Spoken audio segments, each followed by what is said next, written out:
Kita akan membicarakan tajuk Rasul dan Wahyu berdasarkan kitab Muhammad Rasulullah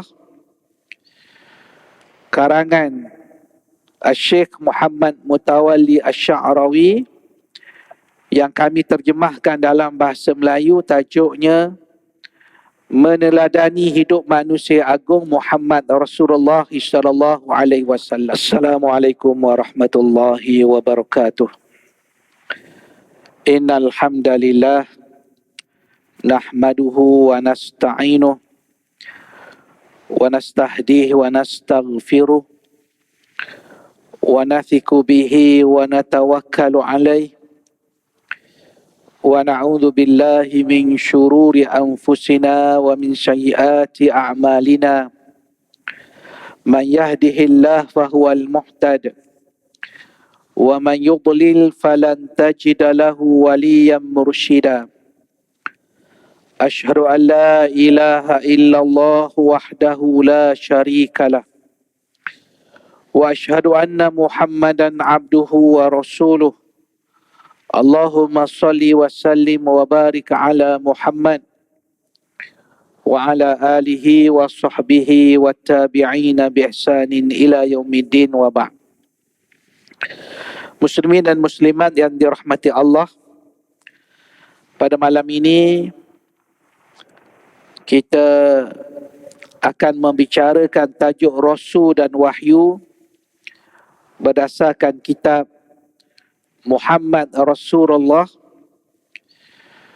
karangan Syekh Muhammad Mutawalli Asy-Sya'rawi yang kami terjemahkan dalam bahasa Melayu. Tajuknya Meneladani Hidup Manusia Agung Muhammad Rasulullah sallallahu alaihi wasallam. Firman Allah Subhanahu wa taala, A'udzu billahi minasy syaithanir rajim. Bismillahirrahmanirrahim. Qul innama ana basyarum mithlukum yuha ilayya annama ilahukum ilahun wahid. Fastaqimu ilaihi wastaghfiruh wa wailul lil musyrikin. Maksudnya, katakanlah sesungguhnya aku hanyalah seorang manusia seperti kamu. Diwahyukan kepada aku bahawa Tuhan kamu hanyalah Tuhan yang satu.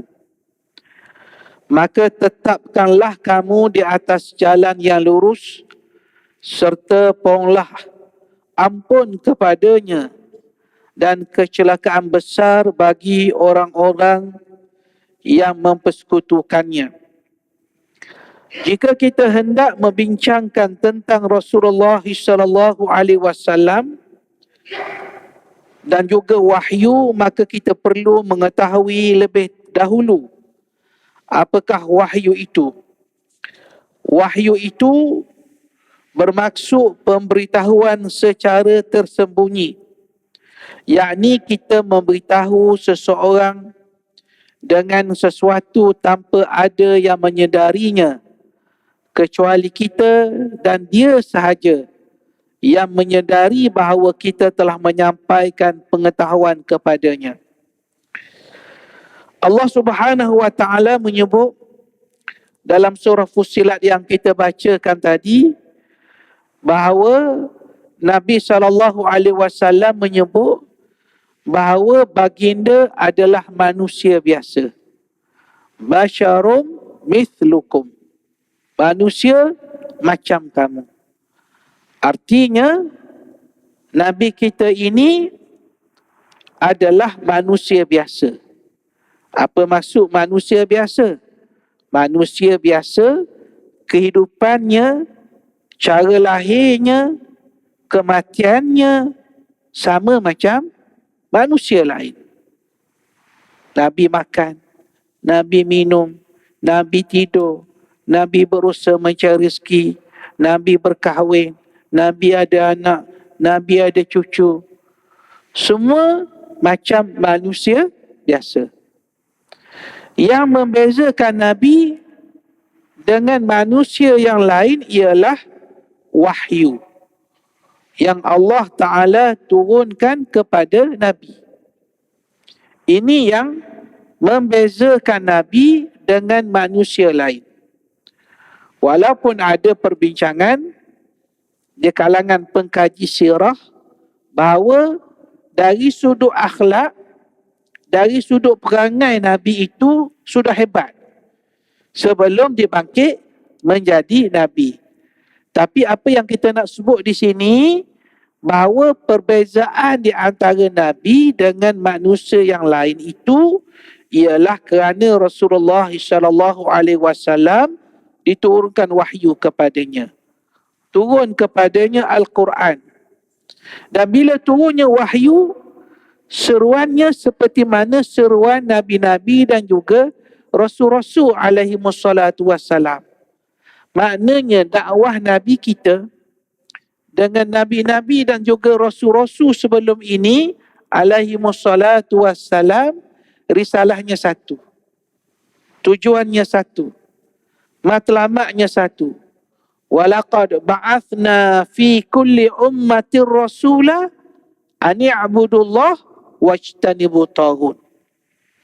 Kami telah membangkitkan pada setiap umat itu ada rasul. Setiap umat ada nabi, ada rasul. Apa tujuannya, apa matlamatnya, apa risalahnya? Ani'budullah. Hendaklah kamu abdikan diri kamu hanya kepada Allah. Ani'budullah. Mengabdikan diri hanya kepada Allah. Wajtanibu taghut. Dan menjauhkan taghut. Apa maksud taghut?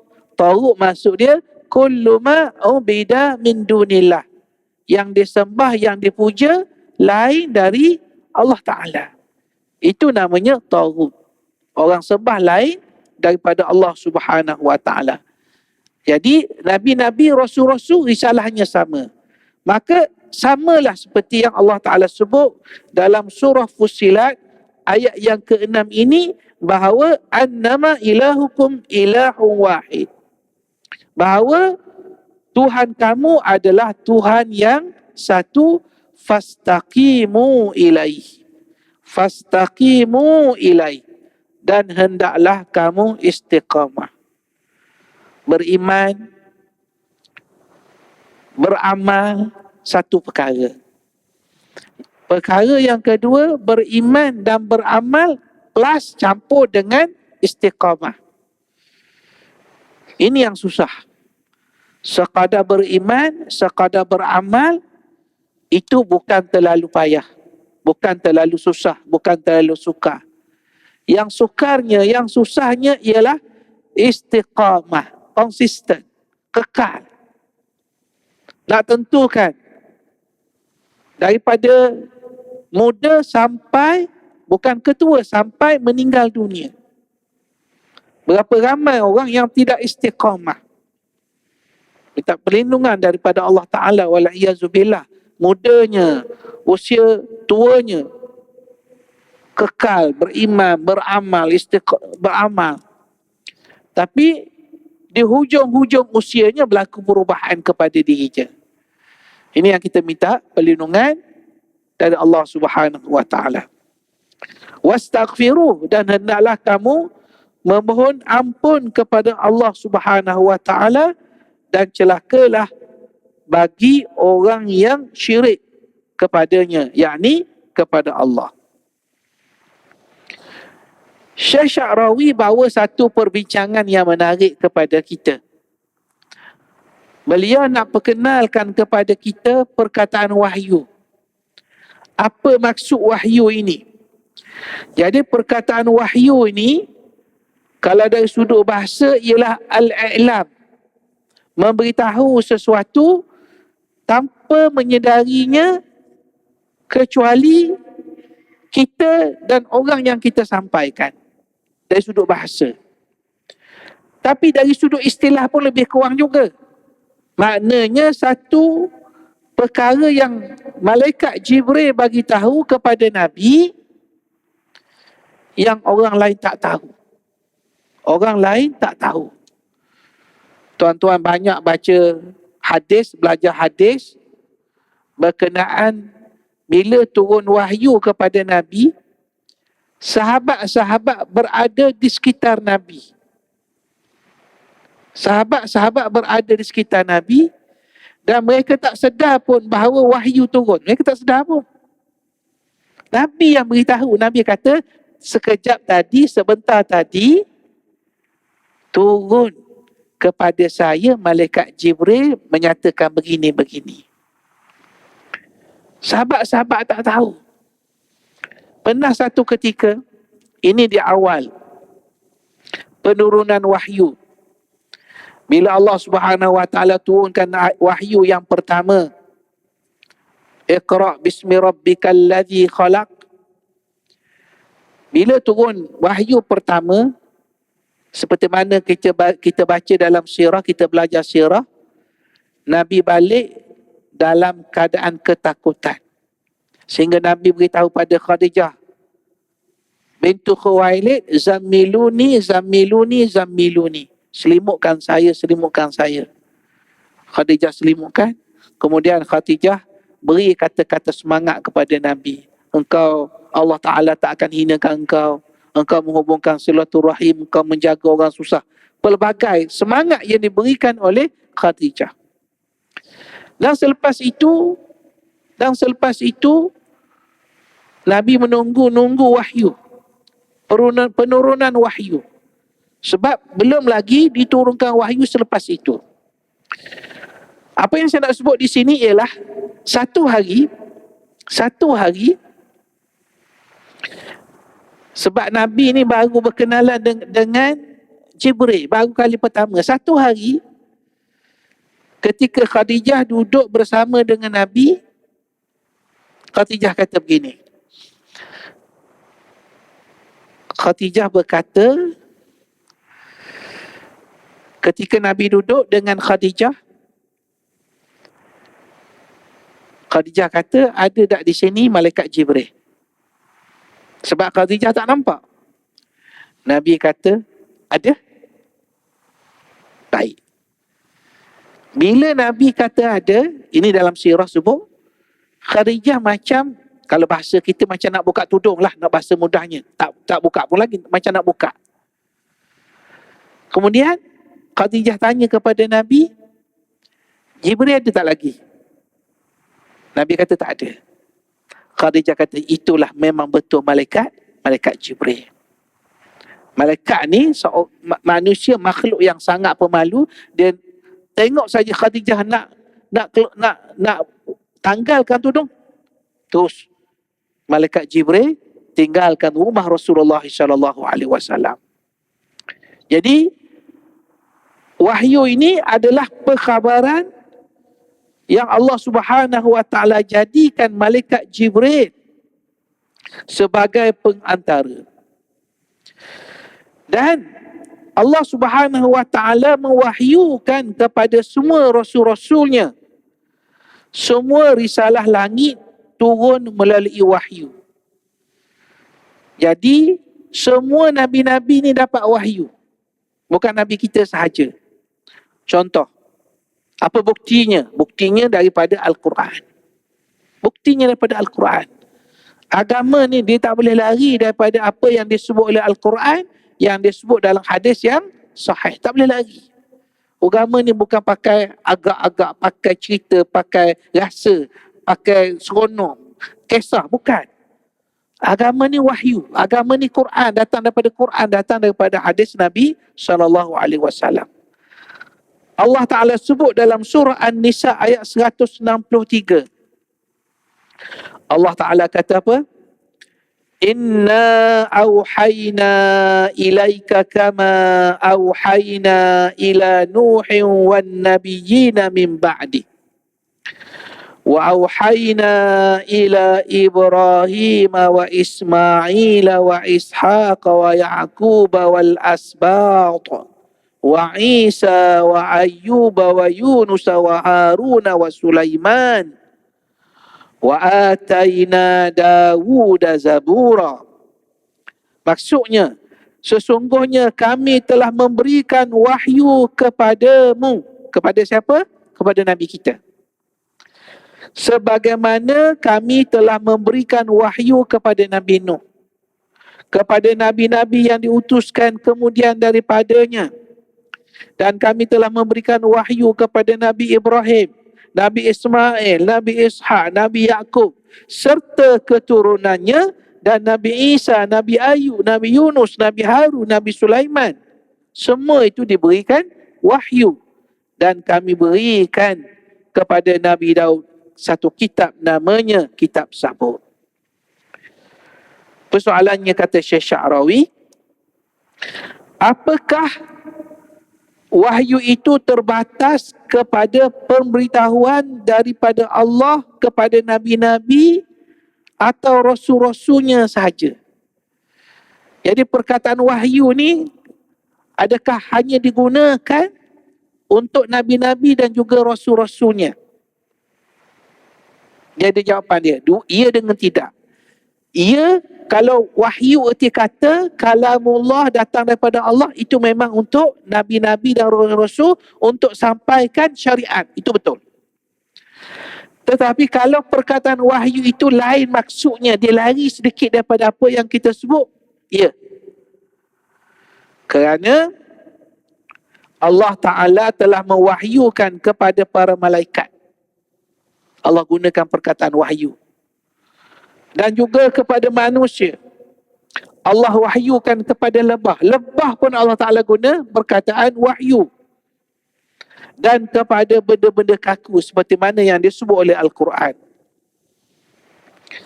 Wahyu kepada malaikat. Wahyu. Maknanya arahan Allah kepada malaikat. Wahyu ini disebutkan ketika peperangan Badar. Peperangan pertama dalam Islam. Ketika mana Allah hendak memberikan ketetapan kepada orang mukmin dan menolong mereka pada permulaan perang menghadapi pemuka-pemuka kafir. Apa kata Allah? Ini dalam surah Al-Anfal ayat yang ke-12. إِذْ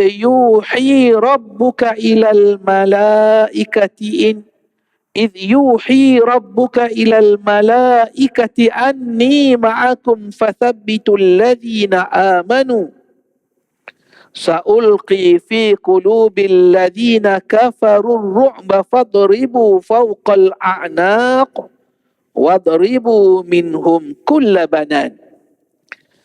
Dan ingatlah ketika Tuhanmu Allah mewahyukan kepada malaikat. Maknanya perkataan wahyu digunakan untuk malaikat.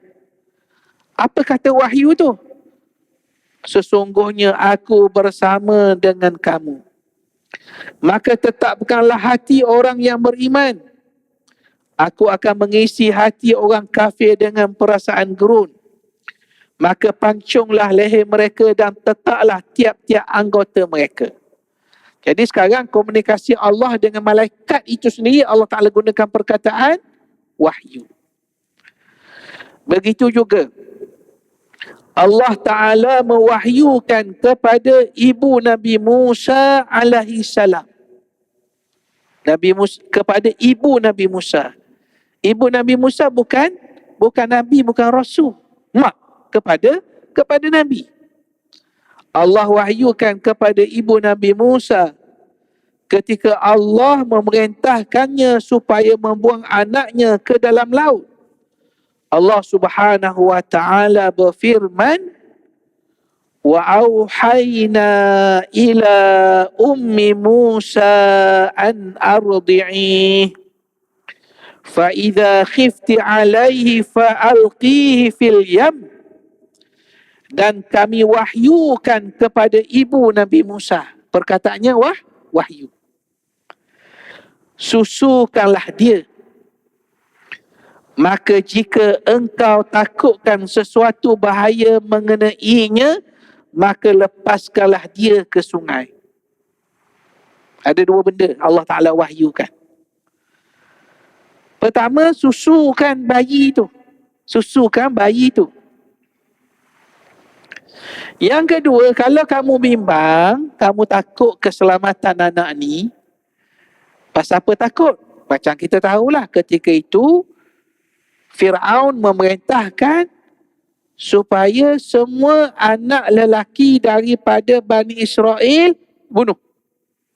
Asal tukang-tukang sihir dia kata akan lahir seorang anak lelaki yang akan menghancurkan kerajaan kamu. Jadi Fir'aun dia buat keputusan, siapa saja lahir anak daripada Bani Israel lelaki, bunuh. Jadi wahyu Allah kepada ibu Nabi Musa, kalau kamu takut bahaya, lepaskan dia ke dalam sungai. Tuan-tuan, kalau bimbang keselamatan, kenapa suruh letak dalam kotak kemudian hanyutkan ke sungai? Tapi ini nak ceritanya wahyu yang Allah Ta'ala beri kepada ibu Nabi Musa alaihissalam. Ada ketikanya ketika wahyu datang daripada Allah, ia mengawal akal fikiran sepenuhnya. Tak kala itu tidak ada ruang lagi dalam fikiran manusia untuk dimasuki oleh pemikiran manusiawi atau penggunaan akal. Allah Subhanahu wa ta'ala mewahyukan kepada ibu Nabi Musa alaihissalam yang ketakutan bimbangkan keselamatan anaknya dibunuh oleh Fir'aun dan tentera-tenteranya kerana anaknya adalah bayi daripada kalangan Bani Israel. Ini ekoran Fir'aun telah diberitakan oleh pawang bomoh tukang sihir bahawa seorang lelaki daripada Bani Israel akan menjadi penyebab hilang kekuasaannya. Jika keputusan yang diambil itu oleh Nabi Musa itu adalah kerana percaturan akal manusia, tentu ibu Musa tak akan buat begitu. Macam saya sebut tadilah, tak logik lah. Tak logik, mana logik tuan-tuan, bayi letak dalam kotak, hanyutkan. Sebab nak bebaskan, nak selamatkan dia daripada Firaun. Tak logik. Bagaimana mungkin dia mencampakkan bayi yang masih menyusu ke dalam sebuah peti, ke dalam laut untuk menyelamatkannya daripada kematian? Apa akan jadi jika ombak menghempas peti itu yang mana anak kecil dalamnya sehingga terbalik? Yalah, kita fikir begitu juga. Apa akan terjadi jika ribut atau angin kencang atau hujan turun dan memenuhi air dalam peti lalu tenggelam? Apa akan jadi jika peti itu dihanyutkan ke laut, ke tempat yang jauh tanpa dilihat oleh sesiapa? Lalu anak itu boleh mati kehausan dan juga kelaparan.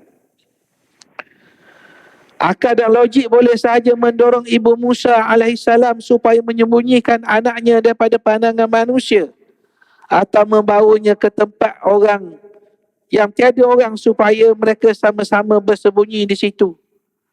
Mungkin boleh masuk ke dalam gua ataupun apa sahaja cara yang lain. Kata Syekh Sya'rawi, penulis kita, untuk mencampakkannya ke laut bagaikan dia bertindak menyelamatkan anaknya daripada kematian yang belum tentu terjadi kepada kematian yang pasti terjadi. Namun apabila perintah itu datang daripada Allah, idza auhayna ila ummika ma yuha anikdhifihi fit tabut fakdhifihi fil yammi falyulkihil yammu bisahil.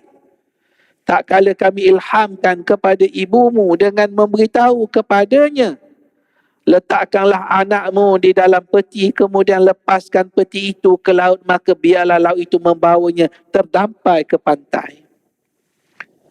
Ayat yang tadi kita baca tadi, kita ambil daripada surah Al-Qasas. Yang sekarang surah Taha ayat 38 dengan 39. Tapi yang surah Taha yang kita baca ni ialah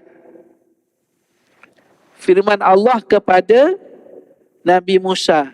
Maknanya Allah Ta'ala cerita perihal yang pernah berlaku. Dulu kamu, wahai Musa, cerita waktu kamu kecil. Ibu Musa alaihissalam tidak berfikir panjang. Dia terus melaksanakan perintah wahyu itu. Namun setelah dia melaksanakan perintah itu dan wahyu pun berlalu pergi daripadanya, dia mula tersentak. Maksudnya masa dia buat tu, dia pun tak boleh nak fikir. Itu maksudnya. Dia tak boleh nak fikir. Pasal apa? Pasal tak lama lepas tu, lepas dia dah hanyutkan anak dia tu, dia minta pada saudara perempuannya supaya ekori ke mana, peti tu pergi ke mana. Rupanya ketika air membawa peti itu, dia bawa ke istana Fir'aun. Terkejut besarlah ibu Musa. Apa tidaknya dia mahu selamatkan anaknya daripada terlihat oleh orang-orang Fir'aun.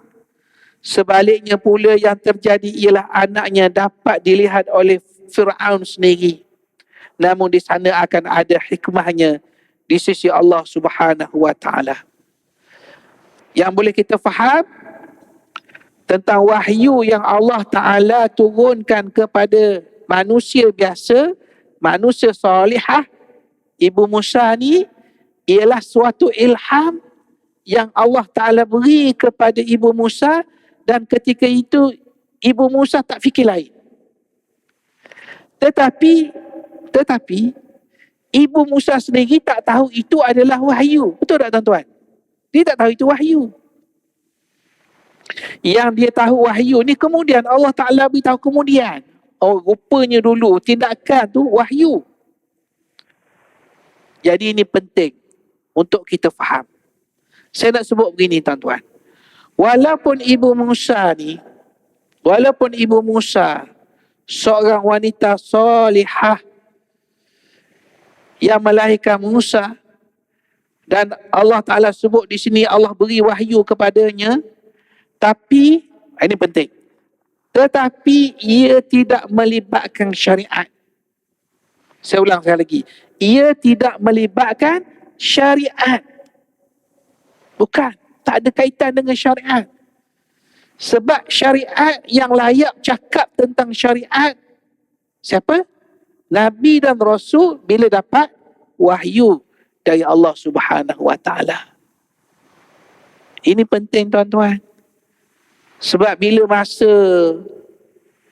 berlalu ni, manusia kita berada di akhir zaman, akan macam-macam ada pandangan yang pelik-pelik, akan ada. Tapi sebenarnya perkara yang pelik-pelik ni bukan baru. Sepanjang zaman akan ada benda pelik-pelik. Ajaran yang pelik-pelik, kefahaman yang pelik-pelik.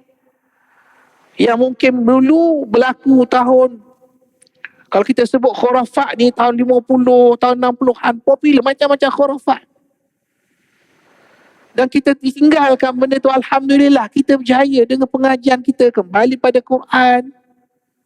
Dengan belajar guru-guru kita hadis-hadis. Kita orang Melayu ni dapat tinggalkan benda-benda khurafat. Tapi yang membimbangkan ialah bila masa berlalu, masa bergerak ni, wujudnya pula ajaran-ajaran, pemikiran-pemikiran yang pelik. Biasa keluar daripada mulut je. Ini bahaya tuan-tuan. Sebab apa? Ia bukan daripada wahyu Allah, bukan Quran, bukan sunnah. Tapi kata-kata guru saja. Oh, saya rasa begini-begini. Kalau agama ni pakai cakap begitu tuan, rosak agama, rosak pegangan kita semua. Rosak. Sebab itu kefahaman kita mesti jelas. Sebab agama ni dah sempurna, dia tak akan mungkin benda baru. Benda pelik-pelik tak akan mungkin. Al-yawma akmaltu lakum dinakum wa atmamtu alaikum ni'mati wa raditu lakumul Islam madinah. Allah Ta'ala kata, aku telah sempurnakan agama kamu.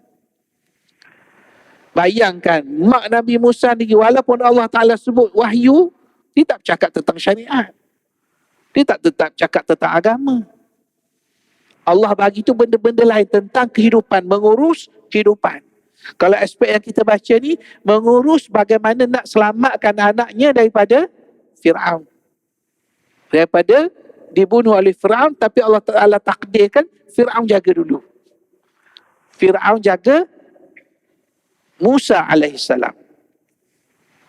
Justru Kata Syekh Sya'rawi, Allah Subhanahu wa ta'ala memberikan wahyu kepada para malaikat, kepada Rasulnya dan kepada sesiapa yang dikehendakinya daripada kalangan manusia sebagaimana yang telah diwahyukan kepada ibu Nabi Musa. Allah Subhanahu wa ta'ala mewahyukan kepada hamba-Nya yang soleh sebagaimana dia mewahyukan kepada golongan Hawariyin. Siapa Hawariyin ni? Hawariyin ni pembantu-pembantu, penolong-penolong kepada Nabi Isa alaihissalam. Kalau kita Nabi Muhammad SAW ni macam kita sebut sahabat-sahabat Nabi lah, yang membantu Rasulullah SAW. Tapi untuk penolong Nabi Isa dipanggil Al-Hawariyun, Al-Hawari. Mereka bukan Rasul, tetapi mereka adalah pengikut Nabi Isa alaihissalam yang ikhlas. Pengikut yang ikhlas. Pengikut yang ikhlas. Allah Ta'ala berfirman. Tengok tuan-tuan. Kalau orang yang pengikut Nabi Isa pun Allah Ta'ala beri wahyu. Cuba kita perhatikan ayat ni. Ayat ni kita petik daripada surah Al-Ma'idah ayat yang ke-111. وَإِذْ أَوْحَيْتُ إِلَى الْحَوَارِيِّينَ أَنْ آمِنُوا بِي وَبِرَسُولِي قَالُوا آمَنَّا وَاشْهَدْ بِأَنَّنَا مُسْلِمُونَ. Dan ingatlah ketika aku wahyukan, Allah Ta'ala gunakan perkataan wahyu juga kepada Hawariyin. Apa yang Allah Ta'ala wahyukan? Berimanlah kamu kepadaku dan kepada Rasulku. Bukan syariat, bukan ajaran baru. Benda yang biasa disebut. Kamu kena beriman pada Allah, beriman kepada Rasul. Lalu mereka menyatakan kami telah beriman dan kami saksikan bahawa sesungguhnya kami orang Islam yang menyerah diri kepada Allah Subhanahu wa ta'ala. Ini contoh wahyu kepada manusia soleh solehah, kepada mak Nabi Musa. Yang kedua kepada Hawariyun, pembantu-pembantu Nabi Isa. Dan Allah juga mewahyukan kepada benda ataupun kepada lebah. Lebah madu tu Allah gunakan perkataan wahyu juga. Ini dapat kita fahami daripada surah An-Nahl ayat yang ke-68. Wa auha rabbuka ila an-nahli anittakhidhi minal jibali buyuta wa minasy syajari wa mimma ya'rishun. Anittakhidhi minal jibali buyuta wa minasy syajar wa mimma ya'rishun.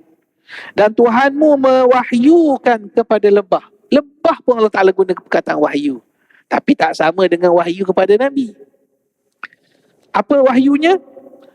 Hendaklah engkau membuat sarangmu di gunung ganang dan di pokok-pokok dan dari apa yang mereka dirikan.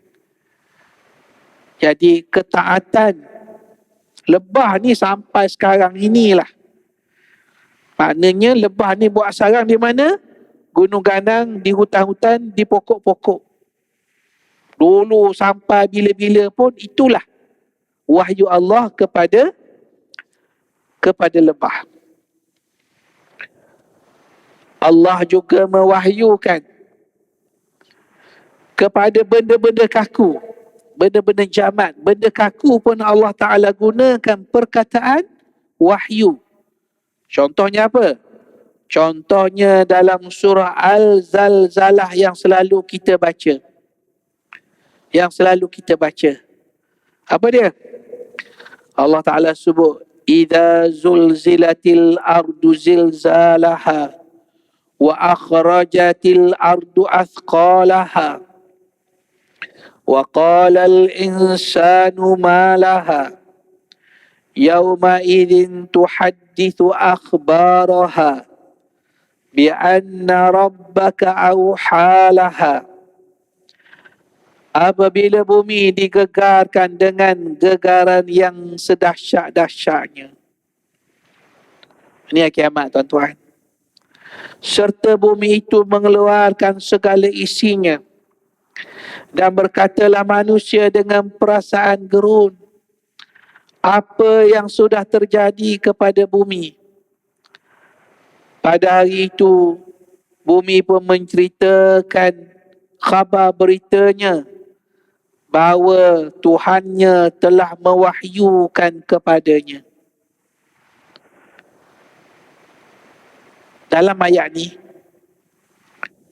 Allah Ta'ala gunakan perkataan bi'anna rabbaka awha laha. Pada hari itu, bumi pun menceritakan khabar beritanya bahawa Tuhanmu telah memberi wahyu kepadanya, memerintahkan kepadanya, kepada berlakunya bumi ini dihancurkan oleh Allah Subhanahu wa Ta'ala. Jadi kata Syekh kita, Syekh Muhammad Mutawalli Asy-Sya'rawi, ini menunjukkan bahawa wahyu daripada Allah itu bukanlah terbatas kepada nabi-nabi sahaja, akan tetapi ia ditujukan kepada siapa sahaja yang Allah hendak mewahyukan kepadanya. Allah Ta'ala nak beri ilham kepadanya, Allah Ta'ala nak beri perintah kepadanya.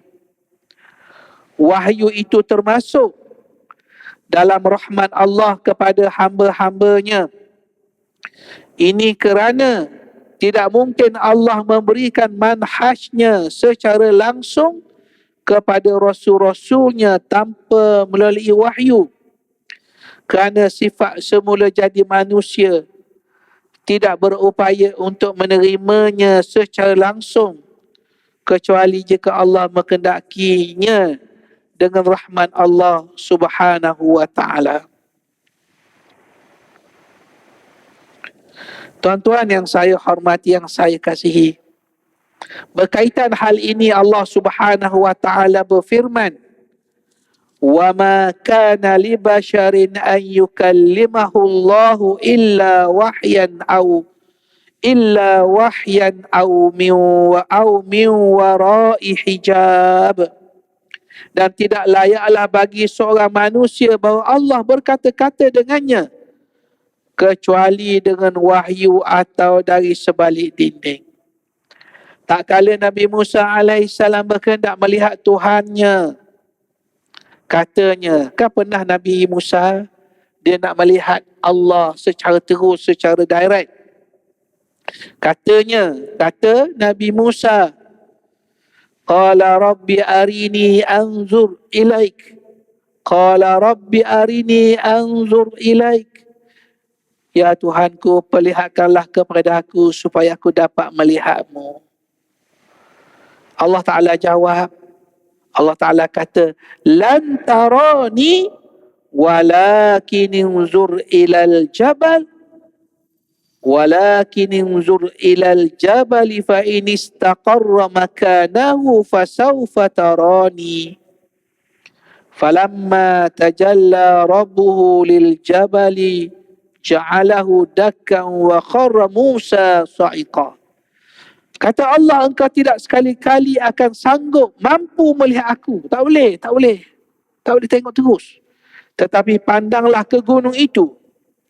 Maka kalau ia tetap berada di tempatnya, nescaya engkau akan dapat melihatku. Setelah Tuhannya menzahirkan kebesarannya kepada gunung itu, jadilah ia hancur lebur dan Nabi Musa pun jatuh pengsan. Demikianlah kita melihat bagaimana tabiat kemanusiaan dan tabiat kejadian manusia yang diciptakan daripada tanah liat tidak memungkinkannya untuk bertahan dengan nur Allah.